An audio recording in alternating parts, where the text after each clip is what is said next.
Hi, welcome. Hi, good morning, everyone. Thank you for joining our webinar today.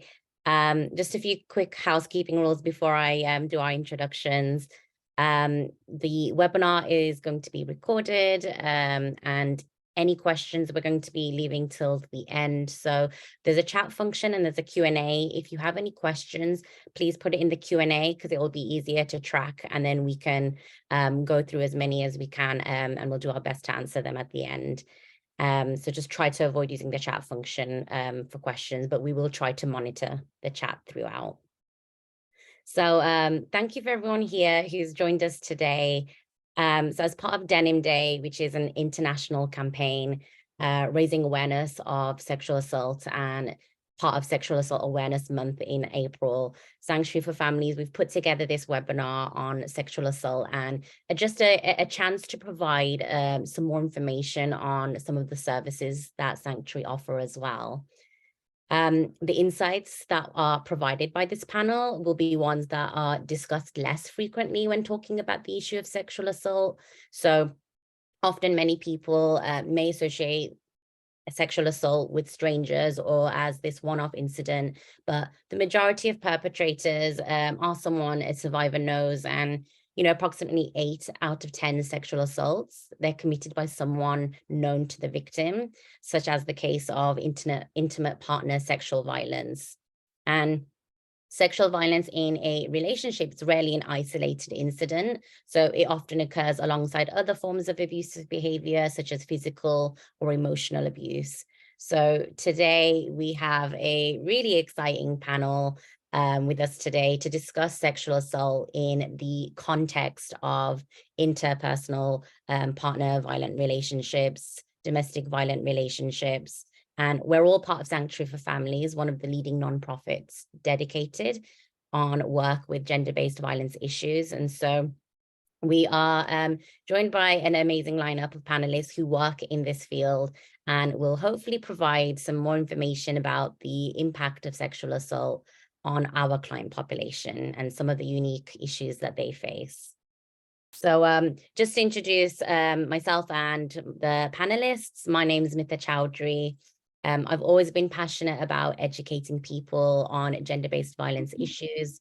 In particular, in the last 5 years, I've worked with survivors of sexual violence, sexual exploitation, and human trafficking in both the UK and the US. And currently, my role is the program coordinator of the Empower Center, which is a collaboration between Sanctuary for Families and New York City Health and Hospitals, Gouverneur. And we provide a multi-service center that serves survivors of commercial sexual exploitation and sex trafficking. So I will be today's moderator, and I'm joined by Karla George, who is the Deputy Director of the Family Law Project in the Bronx at Sanctuary for Families. If you can give a quick wave, Karla, so everyone knows who you are. Wonderful. And so she works as the Deputy Director of the Family Law Project in the Bronx at Sanctuary for Families. She earned her Juris Doctorate from New York Law School in 2010. Karla received her Bachelor's of Science in Legal Studies in 2004 and a Master's of Arts in Sociology in 2005 from St. John's University. Prior to working at Sanctuary for Families, Karla was the managing director at Brown and George, which was previously known as the Law Office of Karla S. George. And in addition, being responsible for the management and operation of Brown and George, she focused on family and matrimonial law. So Karla also served as litigation of counsel to many solo practitioners throughout New York City and New Jersey. And throughout Karla's legal career, she stayed committed to assisting survivors of domestic violence. So prior to joining Sanctuary, she took on a lot of pro bono cases from Sanctuary for Families and assisted her own clients who are survivors by offering sliding scale fees. Karla is an active member of many bar associations, including the Bronx Women's Bar Association. She's also a member of the New York State Bar Association, New Jersey State Bar Association, and Lawyers Committee Against Domestic Violence. Karla's duly admitted in New York and New Jersey. So next I have Aline Filipe. If you can give a quick wave, Aline. So Aline is a board certified and licensed creative arts therapist, working as a counselor with the Children and Family Service Program at Sanctuary for Families. Aline has been with the program since October, and prior to this, she worked with adults, children, and families who experienced domestic violence in New Jersey. So Aline graduated with her bachelor's from Pace University and received her master's in art therapy from the School of Visual Arts. Aline is passionate about advocating for accessible mental health services, and she has been part of the New Jersey Art Therapy Association for 5 years. And last but not least, we have Helen Flores. If you can give a quick wave. So Helen is a licensed senior clinician in the non-residential program at Sanctuary for Families.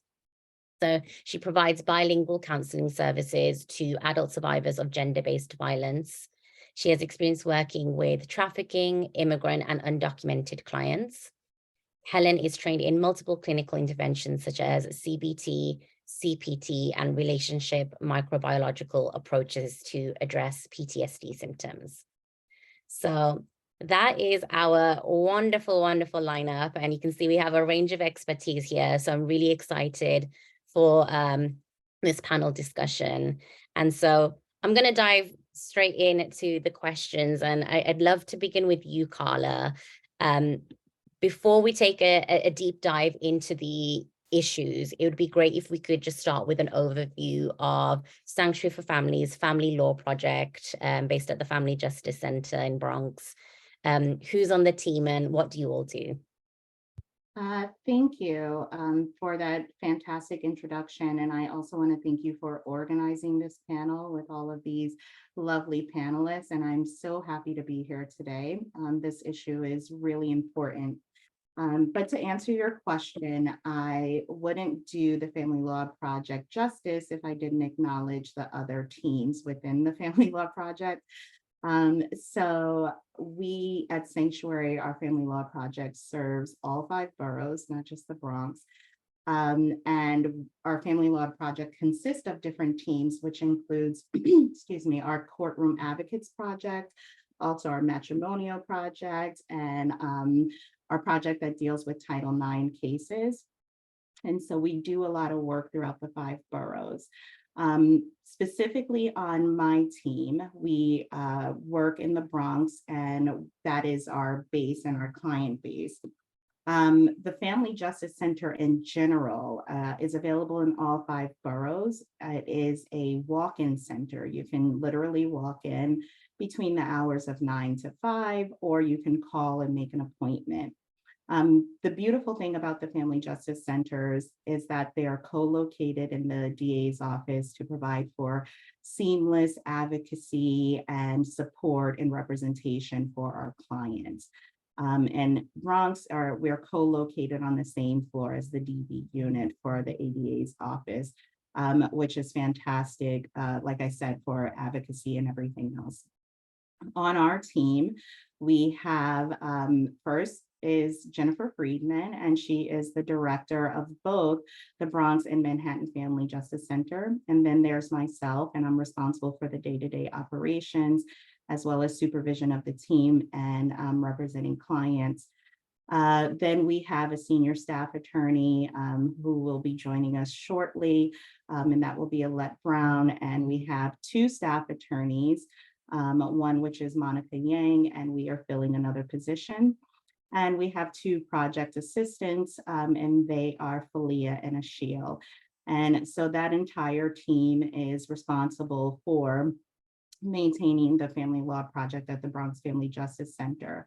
And what we do there, a large part of our job is screening, which is like consultations. We do that 3 to 4 times a week, where we are screening 5 clients that have been referred to us from different projects, from the Family Justice Center, from other family law teams within Sanctuary, from our hotline.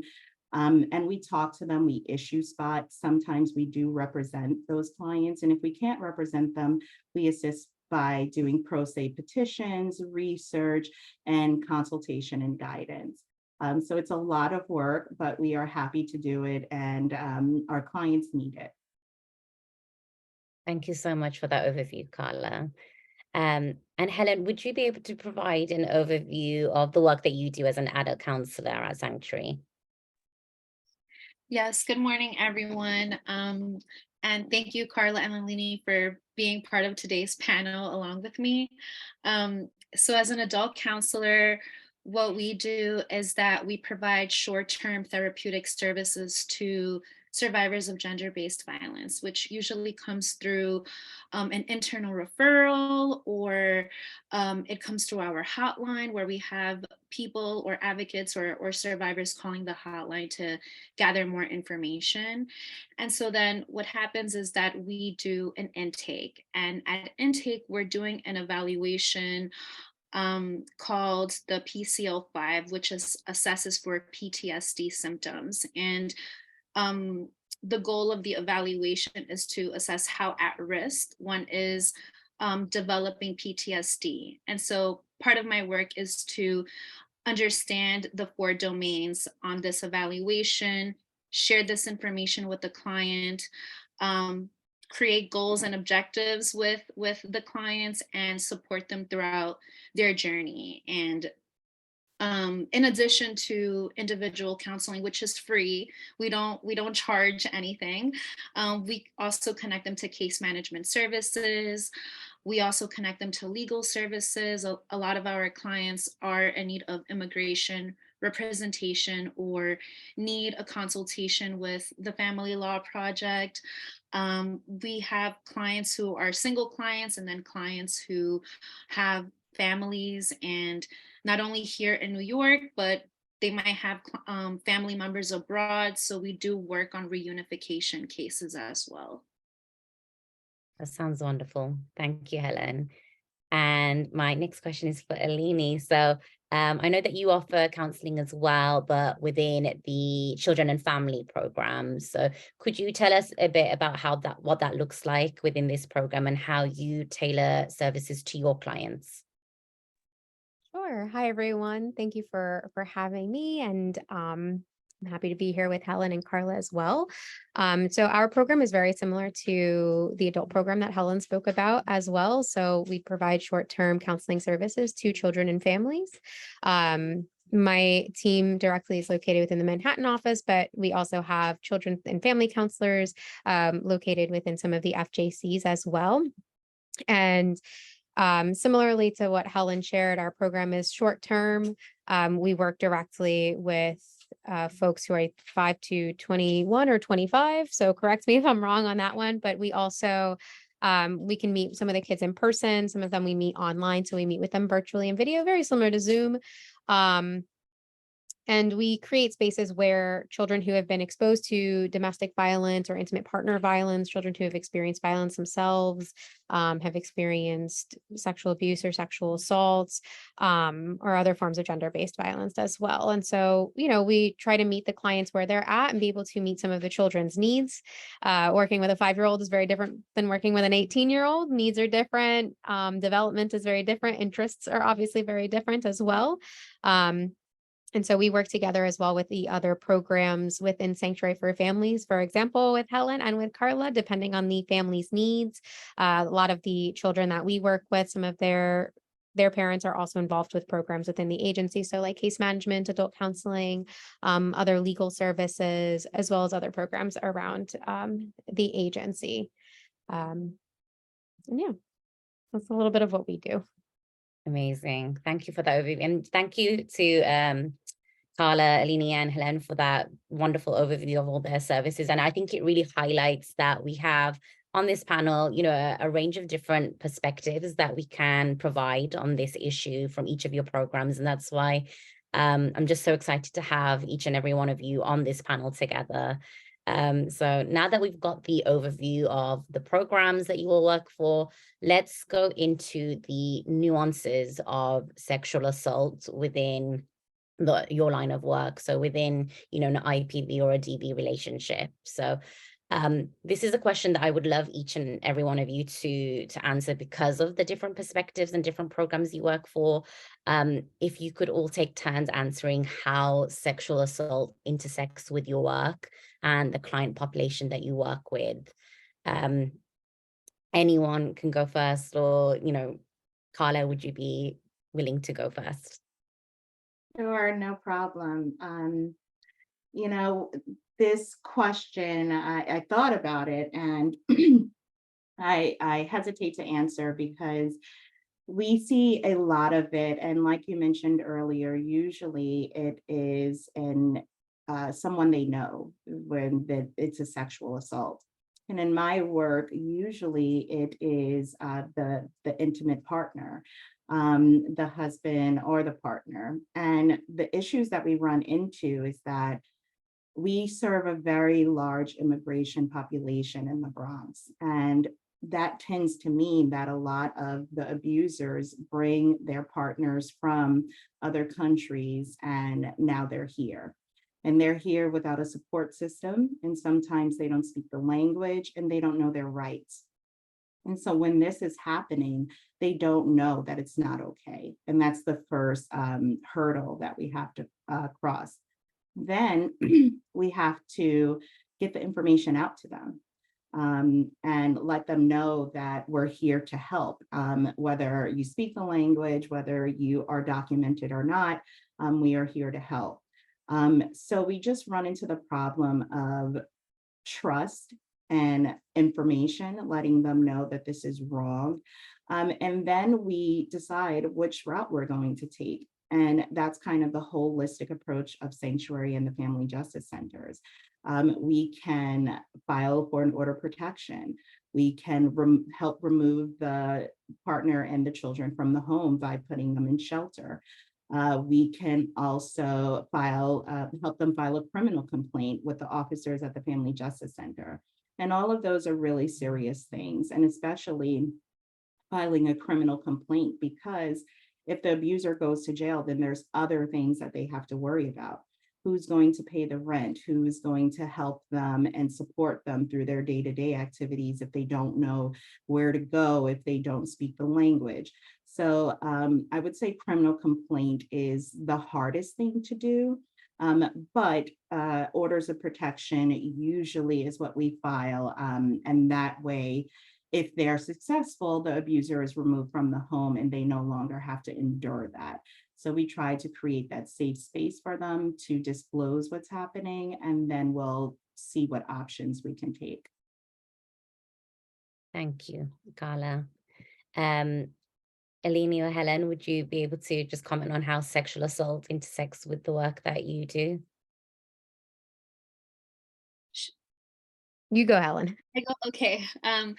Thank you. Yes. So to kind of piggyback off of what Karla said, in my work with some of the survivors that I've supported, language justice and language access is definitely one of those things where there's a relationship between that and sexual assault, especially if you're an Indigenous survivor. So I've worked with Indigenous survivors, immigrant and undocumented survivors who, like Karla had mentioned, are sometimes brought to the United States by their abusers or their traffickers. And then they're not told about what their rights are. There isn't interpreters or translators that speak in their dialect. And so this creates language injustices. And so what I've seen is that a lot of the survivors that I've worked with are really scared to share what their experiences are, or they have been normalized in their communities. Some of them don't see them as abuse. Some of the survivors don't identify some of the red or orange flags in the relationship that might indicate it as abuse. And so it's almost like they kind of assimilate to what their culture or their community has told them that is okay. So with some Indigenous communities, it's very common for them to be married at a young age with someone else in the community. And so there's like this expectation of what your role is in the community, what your role is in the family dynamic. There's often family violence that happens. So the family might isolate you, might force you to do labor, might force your children to do labor. And when clients are seeking services, they don't see it as abuse. They see it as part of something that they learned in their community, in their culture. And so there's kind of like an undoing process when they're in therapy. And that's where that trauma informed lens has to come in, because we have to, as service providers, we have to be very sensitive to that. We have to practice cultural humility, because we can't, we have to just be very gentle, take a gentle approach to that, because it's what they've known, like how they were raised. And so that's something that I see in my work with some of my clients. Thank you, Helen. And Aline? So with children, sometimes it looks a little bit different. Some children are not even aware of what's going on as a sexual assault or a sexual abuse. And like Mitha, you had mentioned, in so many cases, the abuser is somebody that they know, a parent, and an extended family member. And in some cases, some clients come to us and we are already aware of the sexual assault. And similar to how Karla and Helen have already spoken to, we have to approach it with a very sensitively, with a trauma-informed lens, so that we are able to create these safe spaces, especially for children to be able to process what has happened to them, and just so that they can have this like sense of safety they may not have had up until that point. And then there are situations where we aren't aware of the sexual abuse right away, or if there was an assault or something that has happened, that kind of starts to come out very slowly. I work with artwork a lot as a creative arts therapist. And so there are indicators in artwork sometimes that we start to see, and we kind of start to bring it up and see where it kind of goes. But and then in those cases, we have to, if something's reported, we take all the necessary steps that we have to assure the child's safety. But it is really ultimately about creating these like safe spaces, so that especially kids who have had such a tremendous amount of trust broken, again, like usually by someone who they are close to, because in most cases it is someone they know, like a family member, so that they can have, like, for the first time, have this like sense of safety with an adult, especially a stranger. Myself, as fun as we can be, we can only do so much, so that we can create this trusting therapeutic alliance. Thank you. Yeah, I think you all raised some really like important points, especially the creating a safe space. It is such an important point as a service provider, because as Helen, you mentioned, sometimes it's normalized in their culture, and then it takes a while for them to even process that this is abuse or this is, sexual violence. And so just creating a space for them to be able to reflect and be able to open up to their service provider is really important. So I wanted to just follow up with Karla, because you work on the legal service side. Have you, and I know you've mentioned already a few barriers, such as a lack of trust in services, or just a lack of trust in general with clients. Are there any other unique barriers that you've seen your clients face when they've sought legal services from yourself, and how do you generally overcome this? Yeah, that's a great follow-up question. And the first thing is, what many people don't realize is just getting out of the home. Some of our clients are so the control factor of domestic violence is weaved throughout everything that they do. So abusers are known to literally say that they can't leave the house, or they can't leave the house without supervision, without them or a family member or a friend escorting them someplace. Sometimes they do not have their own cell phones to place a call. And sometimes even if they have cell phones, they are tracked, so they know where they are. In those instances, we have like Sanctuary's website. If we have the automatic click where you can take it off the window. We also give out cell phones at the Family Justice Center if you do need a cell phone to be able to communicate in a safe space. And a large part of our job is safety planning. So what do you need? What should you do? Everybody's situation is a little bit different, so I can't give really specifics, but just going back to what I said earlier is getting the information out there and letting them know that it's okay. And when they do leave the house, we'll tell them certain things that may not raise a red flag with the abuser. Or when they do leave the home, we do the safety planning with them and they know that this is when they're leaving the home and they're not returning and what they should bring with them and that they will be going into shelter. So that is the first major legal problem. And then we also run into, once again, the trust aspect. They couldn't trust anyone, so why are we going to help? Especially when we have that language barrier. And unfortunately, I do not speak Spanish, but a large population in the Bronx, they do. So we try to make them feel comfortable in that regard. And then it's the other struggles come in. And like I mentioned earlier, once they start filing these petitions or seeking legal representation, where is their financial support coming from? How are they going to manage to have the children with them as well as be able to work or go to school? And so with our holistic services offered at Sanctuary, we try to make sure that they can attend like our EEP, Economic Empowerment Program, and in order to make them self-sustaining. We try to offer them vouchers for housing and even grants so that they can get the financial assistance that they need. Because our whole goal is that when they finally get to us, to build that level of trust and to let them know that we are there for everything that we could possibly be there for.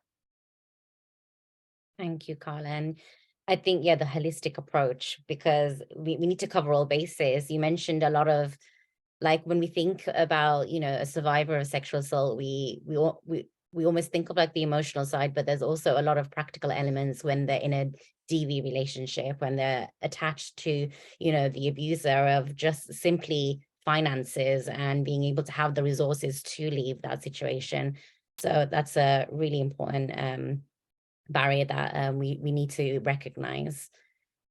Helen, I wanted to just get a counseling perspective because it may be particularly triggering for a client to go in depth and share their trauma narrative. Have you seen, like, what are some of the barriers that you've seen your clients face when they're seeking therapeutic services from you, and how do you overcome this? Yeah, this is a really great question because every client is different. But some of the more common ones that I've seen when I meet with clients for the first time is shame and guilt. So these are like the two things that we're trying to process and understand and explore in therapy. Um, Sometimes in intimate partner violence, if we have a client or if I'm working with a client who is married and they're considering separation, there's a huge stigma about divorce and separation where they feel compelled to just tolerate the abuse and stick it out in the relationship. So that's one barrier.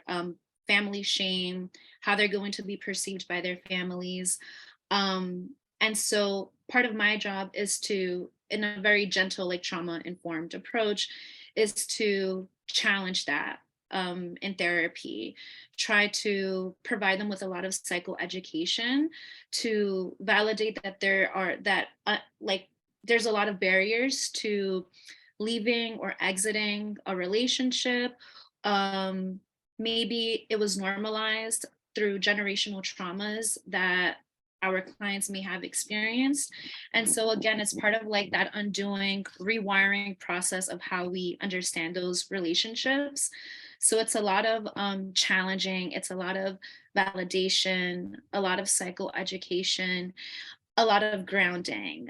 Some of our clients that I've worked with and come into therapy and they're experiencing or exhibiting like symptoms of anxiety, symptoms of depression.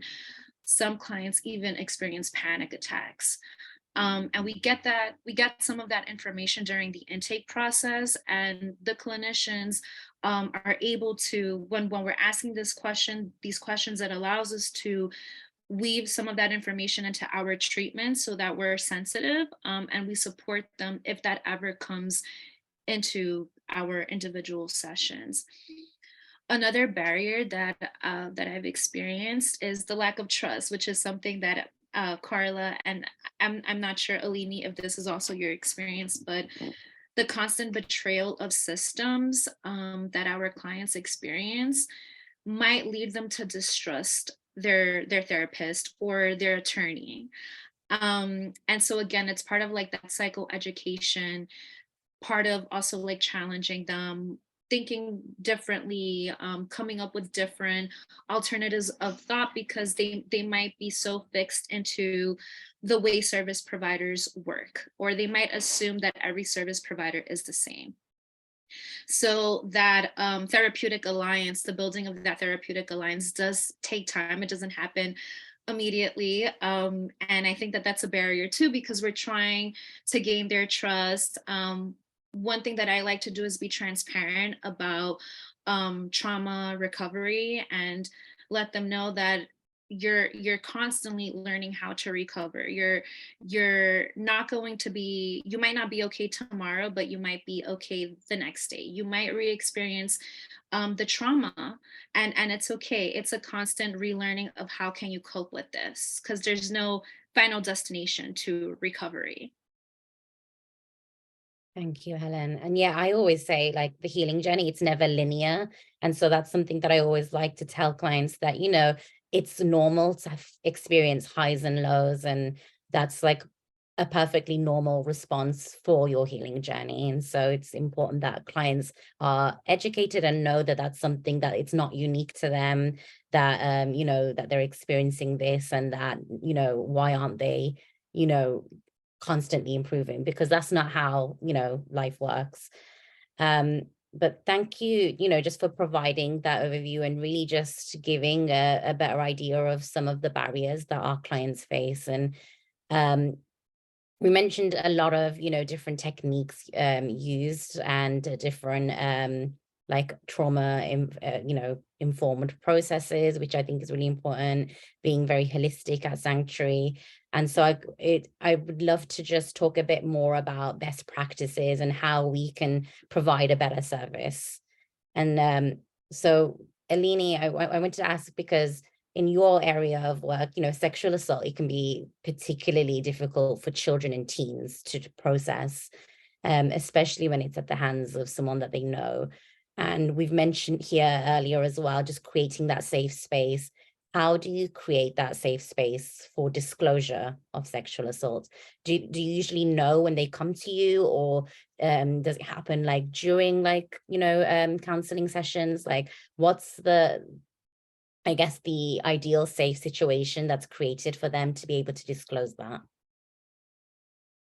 There's no like one shot answer to that. But that is a good question of just thinking about how can we create these safe spaces. In some cases, we are already aware that there's been a sexual assault or there's been sexual abuse ongoing with that client, with that child or teen.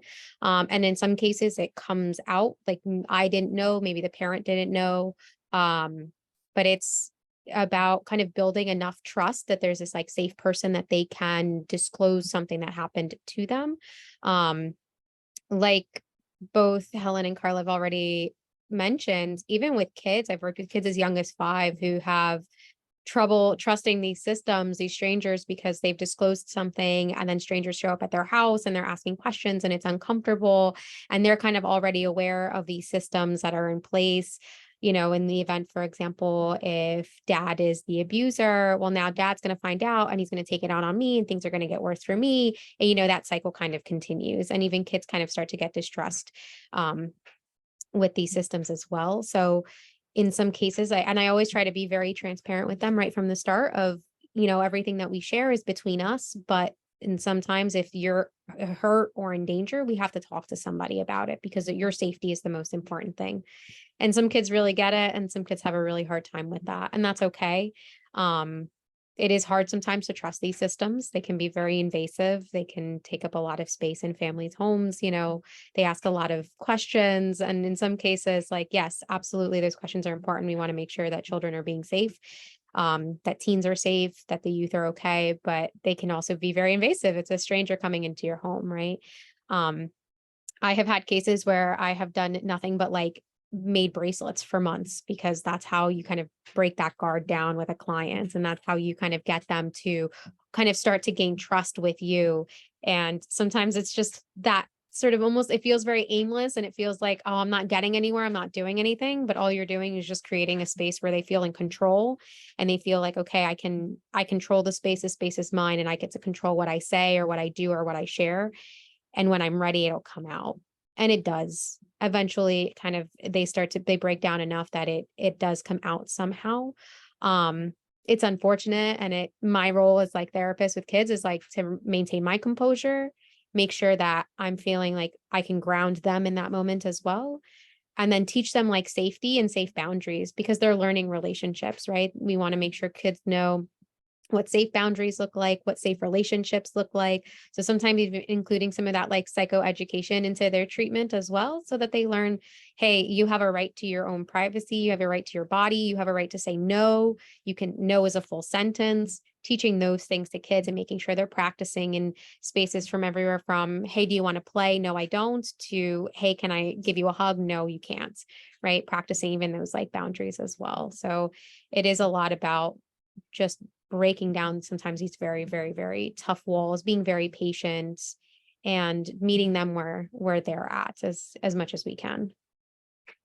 Thank you. And I loved your closing sentence there, just meeting them where they're at, because every person's like at a different point in their journey, and it's really important that we meet them, because if we push them to or try to get them at another stage, then they might disengage with us. And so it's really important that we recognize where they are and just to meet them there and hopefully progress from there onwards. Thank you so much. And so I have one final question for Helen before we move on to potentially questions from the audience. So the theme for this year for Denim Day is take space, make space. And that's all about intentionally creating space for survivors in the work that we do in our personal lives. So this year's theme is very much focused on survivors' perspectives. And so I guess I wanted to ask out, as well as like your individual one-on-one work with, your counseling clients on a macro level, how do you ensure that you create space for survivors in the work that you do at Sanctuary? That's a really good question. I always think about that when I'm working with my clients, because I've worked with folks whose stories weren't believed by law enforcement or by family members or by their parents or guardians.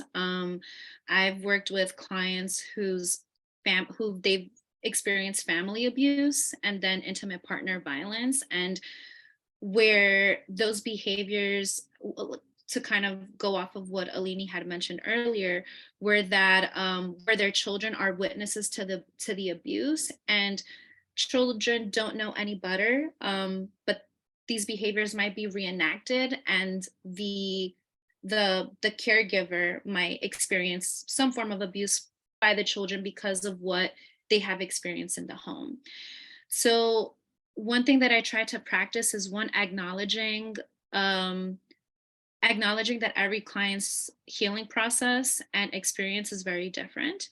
And on a macro level, and something that I always discuss with my peers, is not to assume what's best for the client. I think that that's a challenge that a lot of service providers maybe experience doing individual or macro or policy work.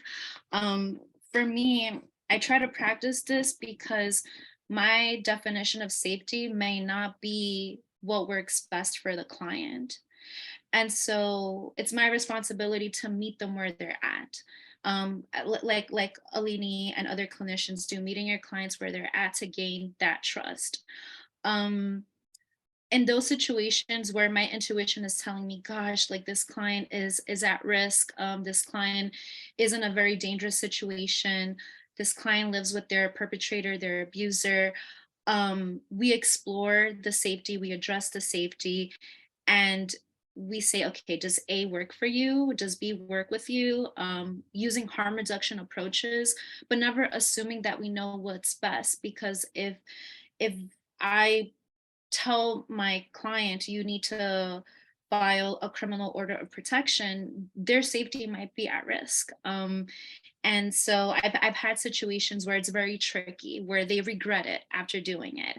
So on a macro level, I try to just be very mindful. Don't assume what's best for your client. Don't assume that you know what's best for them. Respect their self-determination, their agency, their autonomy, and explore those options, because we're not here to tell them what to do, but we're here to accompany them through this journey of making the decisions on their own, with also informing them of their rights and the potential consequences, but ultimately letting them know this is your choice. Amazing. So ultimately, we're empowering them to make the decisions for their own lives. So that was wonderful. Thank you so much for closing for us. And thank you to all my panelists. I'm just so thankful for like your range of expertise that you've provided today. Thank you to everyone who's joined us today. I hope you found that this contains some useful information. If you were able to learn about sexual assault and how it affects survivors of gender-based violence particularly, and just some of the ways that Sanctuary for Family and the approach that we take in working with survivors. So we've mentioned a lot here, you know, we really try to take a holistic approach, meet clients where they're at in their journey, take a very trauma-informed approach to when we deal with clients. And so we hope you're able to take from that. What I will do is I'm going to drop a few links in the chat just for information purposes. If you are coming from outside of Sanctuary, I'll link our Sanctuary for Families website where you can get an overview of all of our services. So these are just a few of the programs within our clinical and legal department, but we have many more. If you have any clients or if you're in someone in need of support, then you can call our hotline for assistance, and they can place a referral to the relevant program for you after discussing on the hotline. And Karla is also based at the Bronx Family Justice Center. So that also, that center encourages walk-ins. So you're able to just drop by to the Family Justice Center. So I'll provide all the links for that. And there's also a direct external referral link for the counseling referrals for both the children and family services and the non-residential program that Helen works for. They're both the same link. So you just select which service you're in need of. And so I'll put all those links in, but I think we have 10 minutes remaining. So we are open for questions if anyone has any.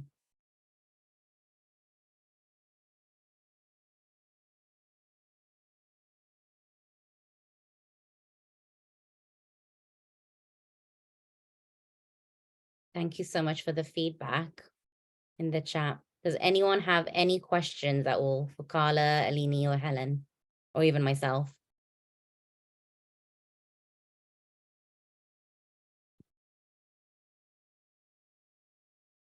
It must mean you all did a great, terrific job at explaining like your services and giving that overview. Well, what I can do is I will leave my email address as well in the chat. So if anyone does have any questions, feel free to reach out to me. And if it's for any of the panelists, I can pass that on to them as well.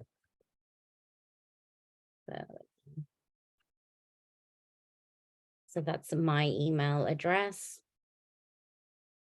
I guess we'll give it one more minute to see if anyone has any questions. And if not, I guess everyone can get 10 minutes back of their day. Well, thank you all so much for your time. We really appreciate it. Again, thank you to the panelists.